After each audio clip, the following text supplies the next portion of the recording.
네, 오늘 함께 얘기 나눠주실 두 분 소개해드리겠습니다. 저희 단골 손님이시죠? 정치 컨설팅민의 박성민 대표 나와주셨습니다. 안녕하세요. 그러니까 네, 윤태곤 더모아 정치분석실장 나와주셨습니다. 안녕하세요. 네, 그 요즘 제일 관심사 뭐니 해도 이준석 대표인 것 같습니다. 뭐 이준석 대표가 방송에 나와서 세상에서 가장 필요 없는 게 이준석 걱정이다 이런 말도 하긴 했습니다만은 지금 이준석 대표 상황 그렇게 호언장담한 대로 걱정하지 않을 상황이 아닌 것 같습니다. 지금 상황 어떻게 보시는지 대표님부터. 일단 뭐 저는 굉장히 이례적이라고 보고요. 당의 윤리라는 것이 당 대표를 지금 뭐 징계하려는 사안 자체가 뭐 수사를 통해서 확정된 것도 지금 아닌 상황에서 몇 번의 연기를 통해서 지금 예고를 지금 계속 하고 있는 상황인데 제가 그거에 옳다 그러다 어느 쪽에 편을 들 생각은 없고 다만 이제 이 얘기는 분명히 드리고 싶습니다. 그 당 대표를 윤리가 그게 무슨 뭐 불법적인 게 수사 결과 불법적인 게 있어서 징계를 한다. 그럼 얼마든지 받아들일 수 있을 텐데 뭐 품위를 갖다 손상시켰다. 당의 뭐를 이런 걸로 징계를 한다면 그것도 저는 할 수 있다고 봐요. 그런데 그렇게 하면 앞으로 모든 사안에 대해서 그게 대통령 후보든 당대표든 원내대표든 또 국회의원이든 동일한 잣대를 앞으로 해야 될 거 아닙니까? 또 그렇게 요구할 거고. 그럴 수 있겠습니까?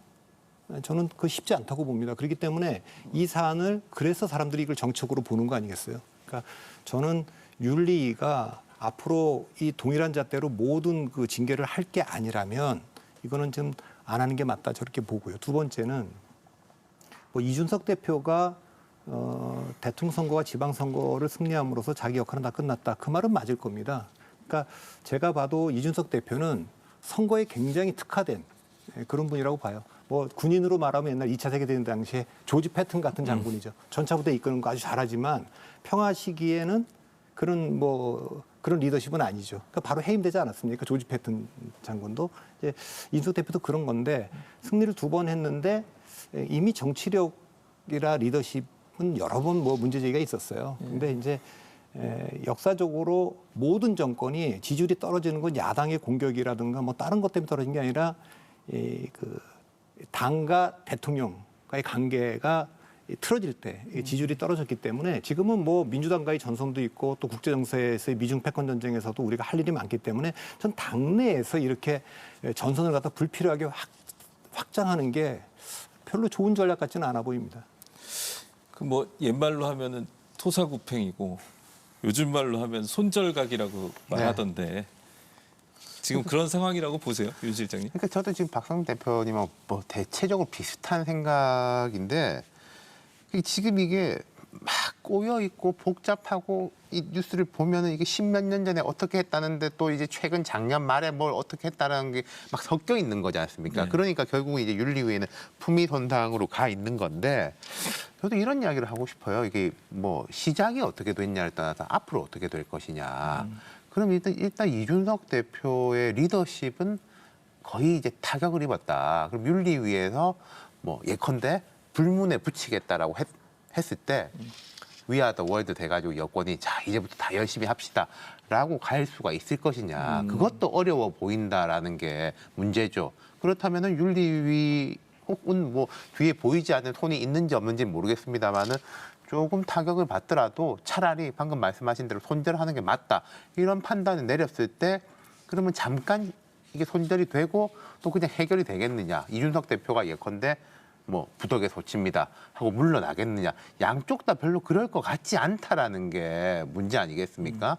그리고 지금 이제 대통령실은 대통령을 필두로 해가지고 정치 경험이 그렇게 많지 않은 사람들이 있고 당이 사실 정치적 문제를 조금 이끌어 가야 되고 이런 부분들이 있는 건데 그렇게 되지 못하는 거. 그러니까 당에 대해 가지고 대통령실의 신뢰도 상실하고 국민들도 보면 제가 이런 느낌이에요. 한 달 전까지만 해도 무슨 이야기인지 잘 모르겠고 뭐 어떻게 되겠지 했는데 이거 이유는 모르겠지만 점점 복잡하고 이대로 되는 게 맞는 거야? 잘잘못을 떠나가지고. 그러니까 지금 이준석 대표라든지 또 그 반대쪽은 잘잘못을 따지고 있는데 사실 국민들의 상당수는 잘잘못을 따지고 이게 뭐 하는 짓이냐 이렇게 가고 있단 말이죠. 그러니까 답이 없는 거죠. 그 지난주 제일 관심을 모았던 뉴스는 박성민 당대표 비서실장의 사퇴입니다. 이것 때문에 대통령의 의중이냐 아니냐 아니면 친윤계 의원들의 압박 때문이냐 뭐 설왕설래가 분분했는데 어떻게 보세요? 그러니까 저희가 뭐 그만둔 분의 의중을 알 수가 없잖아요. 그리고 그 뒤에서 누가 그걸 압박을 했는지도 알 수가 없잖아요. 그러니까 그거를 저희가 여기서 논평할 수는 없고, 그러나 정치는 사실의 게임이 아니라 인식의 게임입니다. 실제 사실이 어떠냐가 중요한 게 아니라 일반 국민들이, 대중들이 그걸 어떻게 받아들이냐가 중요해요. 이 사안이 진행되는 걸 보면 예컨대 뭐 대통령이나 또 이른바 윤핵관이라고 하는 분들이 이 문제를 중단을 시키고 이렇게까지 진행되지 않게 힘을 썼다면 이까지 안 왔겠죠. 그렇게 보통 그렇게 받아들입니다. 누군가는 계속 이게 진행되도록 했고 대통령 순방 중이고 이럴 때 비서장이 그만뒀다. 이렇게 보니까 뭔가 뒤에서 작동하는 힘이 있다. 이제 그렇게는 보는데 다만 이제 이준석 대표도 그 얘기를 하죠. 사실 선거 과정에도 그랬습니다. 경선 과정도 그렇고 선거 과정도 보면 윤석열 그때 그 출마자죠. 그때는 후보도 되기 전에. 그리고 후보 출마했을 때도 그렇고 후보였을 때도 그렇고 당선됐을 때도 그렇고 갈등이 계속 있었어요. 그렇죠. 그런데 그 갈등이 일반의 예상과 다르게 어쨌든 봉합이 또 됐습니다. 그러니까 지금 이 시점에서 제가 윤석열 대통령, 그러니까 이준석 대표는 윤석열 대통령과 윤핵관의 생각은 다르다. 이렇게 얘기를 하는데 뭐 다르든 같든 간에 지금 현재 윤석열 대통령 고민이 많을 거예요. 그 고민이라는 건 그래 이 30대 당대표가 들어보니까 본인도 좀 대해보니까 참 어떤 면에서는 굉장히 전략적이고 뛰어난 건 있는데 보수정당의 30대 그 당대표가 그냥 좀 불편하구나. 그런 얘기가 많을 거예요. 그리고 이제 앞으로 이제 이 당을 좀 시니어들이 좀 끌고 가고 싶다 이런 것도 있겠고 그래서 그런 고민도 있을 겁니다. 그런데 한편 보면 야, 지금 해야 될 일이 많은데 이준석 대표하고 좀 불필요하게 이거 지금 갈등을 만들어내면 앞으로 보십시오. 징계를 한다고 칩시다. 윤리위가.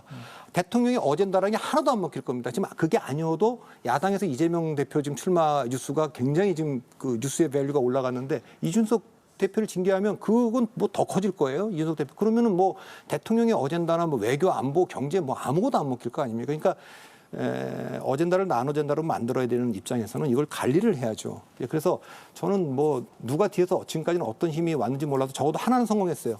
이준석 대표의 정책 리더십 힘은 쫙 빼놨어요.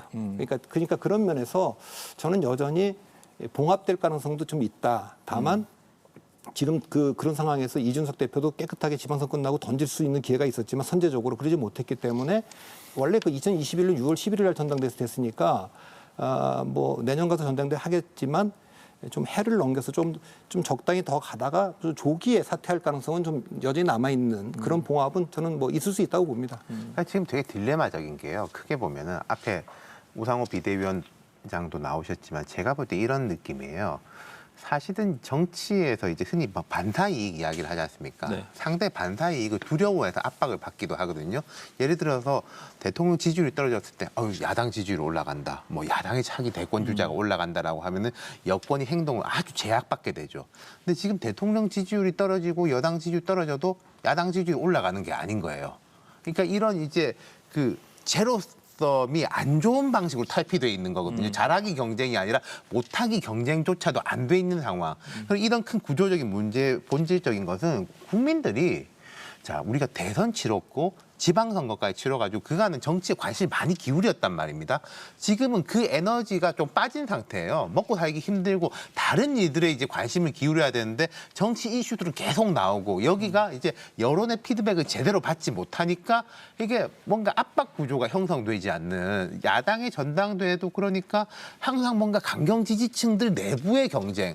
지금 여당의 이런 내홍 같은 경우에 이번 워낙 커져가지고 국민들도 이제 관심을 기울이게 되고 있는데 이게 뭐 누가 맞는지도 잘 모르겠고 그럼 이준석이 아니라고 하면 뭐 안철수다 아니다 이런 식의 경쟁이 안 되고 있는 거 이게 어떻게 보면 문제 해결을 더 어렵게 하는 거죠. 이제 나흘 후면은 결과가 나올 텐데요. 2번이나 미뤘으니까 이번에도 또 미루진 않을 것 같고 경고 이상의 어떤 결과가 나왔을 경우에 사퇴할까요? 아니 사퇴를 저는 안 한다고 보는데 네. 경고가 나와서 사퇴를 하면 그 모든 거에 대한 그걸 인정하는 거잖아요. 네. 자기가 문제에서 그만둔다 그런 거고 저는 뭐 이미 리더십의 타격을 받았기 때문에 뭐 저는 뭐 글쎄 제가 지금 뭐 윤리위원이 아니니까 이걸 가지고 징계를 할 수 있을까요? 그러니까 그거는 아까도 말씀드렸지만 뭐 야당 얘기도 나오겠습니다만 지금 문제는 국민들이 보는 건 대통령 선거 끝났는데 0.73%니까 이거 좀 애매하게 끝났다. 그래서 지방선거에서 확실하게 윤석열 정부 국민의힘이 힘을 몰아줬어요. 그러면 사람들이 얘기하는 건 이제는 지금 너무 지금 국제정세도 그렇고 인플레이션도 심하고 그러니까 선거 좀 끝내자. 정치 얘기 좀 끝내고 지금 한 뭐 1, 2년 총선 전까지 1년이라도 바짝 온 국민이 좀 뭐 경제라든가 이런 데 외교 안보에 좀 집중하자 이러는 거 아니에요. 근데 지금 이준석 대표에 대한 징계도 그렇고 이재명 전 후보의 출마도 그렇고 선거를 계속 끌고 가고 있는 거예요. 지금 이게 되면은 정치 이슈가 계속 갈 겁니다. 저도 뭐 이루어진단에 그만 나와야 되는데 그만 나오려면 외교 안보 경제 이슈가 많아야 되는데 제가 뭐 짐작컨대는 계속 갈 것 같아요. 그러니까 이게 안 좋죠. 저희가 과거에 많이 봤던 그림들이 있습니다. 지금 이제 여당이 출범을 해가지고 110석 정도 의석이 돼 있는데 과거 같으면은 지금 이 110명의 의원들이 1정조위, 2정조위, 3정조위식으로 쫙 재편이 돼가지고 1정조위는 뭐 기재부 담당이다. 2정조는 외교안보, 농해수위 해가지고 장관 불러가지고 같이 당정 협의하고 뭐 이건 우리가 야당의 반대를 무릅쓰고 밀어주겠다. 아니면 이런 거는 뭐 정부가 민심 반응을 더 해야 된다. 라는 그런 그림이 계속 뉴스에 나와줘야 되는데 안 나오고 있잖아요. 지금 못 나오고 있는 건지 안 나오고 있는 건지 이게 문제라는 거죠. 또 이 사이에 안철수 의원은 또 친윤계랑 좀 가까워지면서 공부 모임도 조직하겠다고 하시고 좀 세구 축에 들어가시는 것 같아요. 안철수 의원 존재감 좀 커질 수 있을까요? 이 상황에서? 그러니까 안철수 의원은 독특한 분이잖아요. 그러니까 존재감이 뭐 더 확장되지도 않고 또 그렇다고 사라지도 않고 그러니까 독특한 위치에 있죠. 그러니까 중도 확장성 때문에 그런 것인데 뭐 지금 친윤계하고 가깝게 지낸다. 그건 뭐 득보다는 전 독이 될 거라고 봅니다.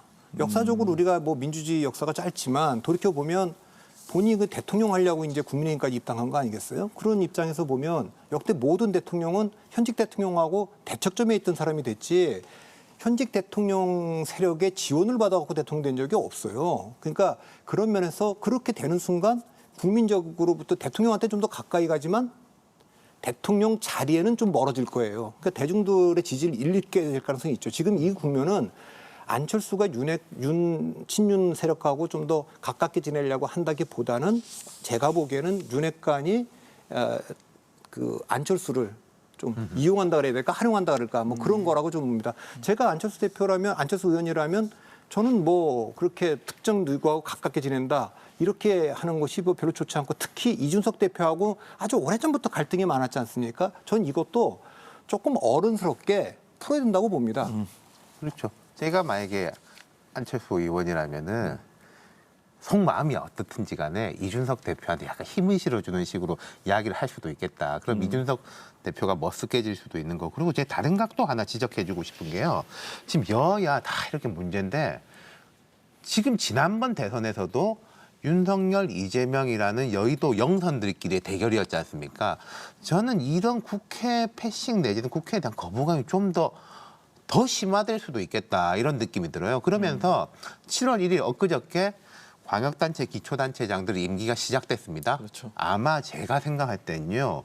오세훈 시장이나 홍준표 시장이나 이런 분들은 실적 내려고 할 겁니다. 지금이 딱 기회거든요. 또 이제 시장들은 할 수 있는 집행력이 있으니까. 그렇죠. 그리고 또 내각에 한동훈 장관이 있죠. 네. 이런 사람들한테로 관심이 점점 몰려질 가능성이 높은 거예요. 네. 국회보다. 네. 결국 민생에 대한 그 주도권을 누가 잡느냐에 그렇죠. 실제적인 싸움이 될 예. 거다 말씀이실 것 같고. 자, 새 정부 출범한 지 2달이 채 안 됐는데요. 대통령 지지율 하락세가 나타나고 있는 것 같습니다. 직무수행 평가 추이 한번 보여주시겠어요? 네, 지방선거가 끝난 직후에 53%를 유지하던 대통령 직무수행 평가 긍정적인 답변이 한 10%포인트 가까이 떨어진 걸로 조사가 됐습니다. 부정적인 평가는 또 그만큼 올라갔고요. 허니문 기간이라고 봐야 할 시기인데 이렇게 지지율이 하락하고 있는 상황, 이거 어떻게 해석해야 됩니까? 아까 계속 말씀해 주신 민생 문제의 주도권을 못 잡고 있기 때문이라고 봐야 될까요? 아니 저는 뭐 그런 거보다도 네. 구조적으로 네. 정권이 출범했는데 선거가 없으면 그 허니문 기간이에요. 그건 지지율이 올라갑니다. 그런데 이제 이번에 지방선거가 바로 있었잖아요. 2008년도에도 총선이 있었잖아요. 이명박 대통령 네. 되고 나면. 그러면 진영이 이게 해제가 안 됩니다. 긴장을 하고 진영 간의 그 대척점으로 가고 있기 때문에 네. 이제 그런 점이 좀 있고, 두 번째는 지금 중도층이 빠져서 그렇거든요. 지금 저 갤럽이 화수목 조사를 해서 금요일 날 발표를 하는데 그 기간에 외국에 나가 있었거든요. 그러니까 다른 이슈는 몰라도 외교 안보 이슈가 중심 이슈일 때는 대통령 지지율은 다 올라갑니다. 대체로 네. 어느 네. 보수고 진보고 상관없이. 네. 그런데 지금 나가 있는 동안에 대통령 어젠다를 국내 이슈가 다 덮었잖아요. 네. 이제 그러니까 올라가기 어렵고, 중도층 입장에서는 아니 정권을 교체했는데 지금 뭐 인사를 하는 거나 이런 모든 수사를 하는 거나 이런 거는 아주 그 강경한 보수층에서는 뭐 동의할 거예요. 박근혜 대통령도 뭐 적폐수사 대상이 됐고 뭐 이명박 대통령도 구속됐고 했으니까 뭐 그렇게 해야 된다 이렇게 하는 사람들이 분명히 있죠. 그러나 중도층은 그보다는 뭔가 그래도 그걸 너무 지난 우리가 10년 동안 봤으니까 좀 국민 통합을 위해서 좀 움직이고 좀 정치가 좀 부활하는 길을 바라는 거 아니겠어요? 지금 정치가 완전 실종돼 있어서 국회 지금 개원도 못하고 지금 장관 지금 청문회도 못하고 국회의장도 못 뽑고 있지 않습니까? 자, 이런 문제에 대해서 뭔가 좀 대통령의 리더십을 발휘해 주길 바라는 거예요. 아까 이슈도 지금 이준석 대표의 대통령이 뭐 관여하고 있냐 안 하고 있냐 하든 안 하든 그전에 법무부 장관과 검찰총장이 충돌할 때도 문재인 대통령이 그 문제를 정리하지 않아 갖고 그 이슈 자체보다도 이슈를 다루는 태도, 리더십에 문제가 있지 않았습니까? 지금도 이런 수많은 거 있을 때 만일에 그 윤석열 대통령께서 딱딱딱딱 좀 이렇게 이른바 가르마를 쳐준다 그러잖아요. 좀 정리를 좀 해줘야 되는데 그게 안 되니까 실망하는 거죠. 그 리더십에 대한 실망이 좀 있다고 봅니다. 리더십에 대한 실망이 반영됐다. 네, 저는 앞으로가 더 문제라고 보는 게요. 저희 뭐 지지율 떨어진 게 좋지 않죠. 좋지 않은데 뭐 최악이다 이렇게 볼 건 아닌데 네. 그럼 지금 이 지지율이 좋지 않은 것이 뭔가 빌드업을 하기 위한 과정으로서 좋지 않은 거냐. 네. 조금 인기 없는 일도 하면서 이게 한 6개월, 1년 후에는 더 좋아지기 위한 과정인 거냐. 그냥 지지부진하게 가느냐. 이게 문제인데요. 앞으로 한 2달 동안에 일정들이 되게 많아요. 저도 한번 꼽아보니까 네. 7월 7일이 이제 뭐 그게 있지 않습니까? 윤리위가 네. 있는 것이고 7월 17일, 18일이 되면 이제 민주당이 이제 전당대회가 시작하는 거죠. 그렇죠. 그리고 그럼 전당대회 한참 하고 있을 것이고 8.15 광복절이 있고 8월 16일이 윤 대통령 취임 100일입니다. 그럼 막 여러 언론기관이라든지 한서 100일 정리를 할 거 아니겠습니까? 그럼 8월 28일에 민주당 새 지도부가 들어서고 9월부터는 정기국회란 말이에요. 정기국회 가면 국정감사도 하고 뭐 이런 걸 하지 않습니까? 그럼 이 2달 동안에 대통령이 해놔야 될 것은 막 우리가 이제 산적한 것이 되게 많은데 뭐 교육부 장관, 복지부 장관 여기도 정리를 빨리 해야 될 것이고 어떤 쪽이든지. 근데 이 7월, 8월 동안에 아까 박성민 대표 말씀하신 것처럼 민생에 대한 것이 계속 이게 보이느냐, 혹은 이제부터는 또 한 가지가 검찰 수사가 진도가 계속 나갈 거 아닙니까? 또 뭐 경찰도 경쟁적으로 하잖아요. 그런 게 계속 올라올 것인가. 그러니까 지금 지지율보다 한 달, 2달이 어떻게 될지가 더 중요한데 만만치가 않아 보이네요. 네. 야당 얘기로 넘어가 보겠습니다. 그 당권 경쟁이 이제 본격적으로 시작이 됐는데요. 이재명 대 97그룹. 일단 이런 구도가 형성이 되는 것 같습니다. 그리고 또 어제 박지원 전 비대위원장도 출마 선언을 했고요. 현재 상황 어떻게 보시는지 윤 실장님부터 좀 말씀해 주실까요? 기정사실이 된 것 같아요. 이재명 의원이 이제 대표로 출마하는 것은. 예. 그리고 97그룹도 다 출마 선언을 했는데 97그룹이 출마 선언한 건 다 의미가 있고 어떻게 보면은 조금 밀어줄 준비가 돼 있었던 거지 않습니까? 민주당 내부에서도 그렇고 바깥에서도 그렇고 조금 뭐 새롭게 해봐야 되는 거 아니냐라고 했는데 이분들이 너무 주춤거린 느낌이 있다. 박지원 전 비대위원장이 강하게 치고 나갔던 것을 97그룹들이 좀 했어야 되는데 이미 약간 늦은 감이 있는 거고 어떻게 앞으로 할지 뭐 이분들도 정치 경험이 상당히 있는 분들이기 때문에 좀 봐야 될 것 같고 이재명 의원 입장에서는 이런 느낌이 있는 것 같습니다. 좋아하건 좋아하지 않건 이재명이 당대표로 나가는 거는 뭐 기정사실인 거 아니냐. 나가면은 되는 거 아니냐. 이런 뭐 대세론 아닌 대세론이 점점 심해지는 거는 맞는데 근데 문제는 지금 이제 최고위원 시스템이 어떻게 되는지 저도 정확하게 모르겠습니다만은 뭐 안민석, 정청래, 철험의 소속의 이수진, 김남국, 원외 최민희 이런 분들도 나도 최고위원 이런 식의 분위기가 형성되고 있단 말입니다.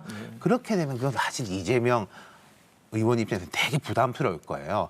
대표는 이재명이라도 그럼 예를 들어서 뭐 97그룹이라든지 조금 반대쪽까지 해가지고 같이 가야 되는 거 아니야? 라는 거 하고 이재명 뭐 철험의 뭐 개딸 이런 분들로 이제 다 같이 가자 하는 거하고 상당히 다르잖아요. 네. 제가 봤을 때는 지금 상황은 지금 전개되는 상황은 민주당의 최악의 시나리오라고 저는 봅니다. 그러니까 이재명 후보가 출마를 하고 뭐 97이든 또 뭐 또 박지원 그분은 이제 뭐 출마 조건 자체가 안 되니까 그렇죠. 당원이 그 6개월이 안 되니까 기간이 안 그런데 되니까.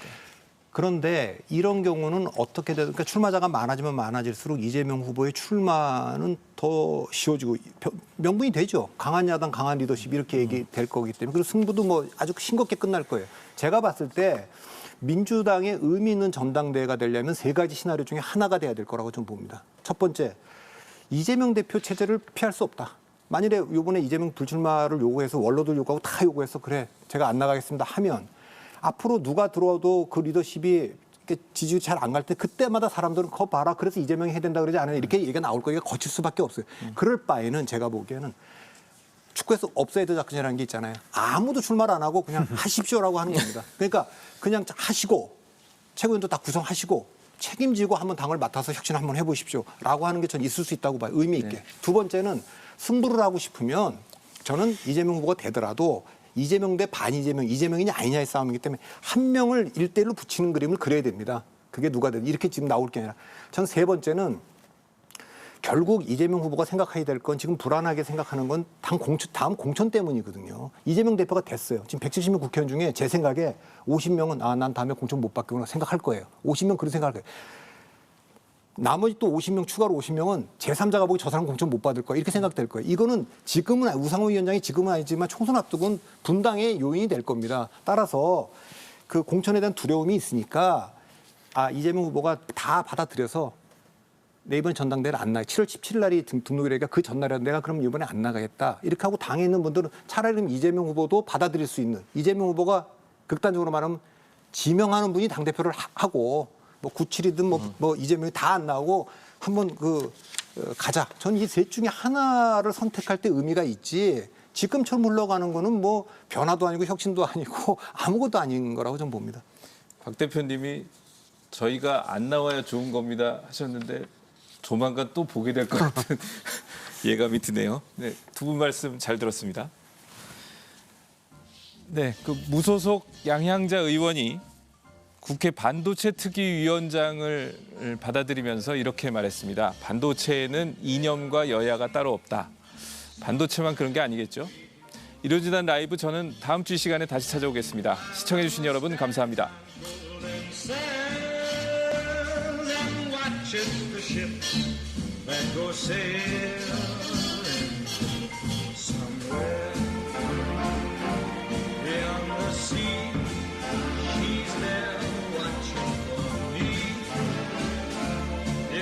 Could fly like birds on high, then straight to her arms.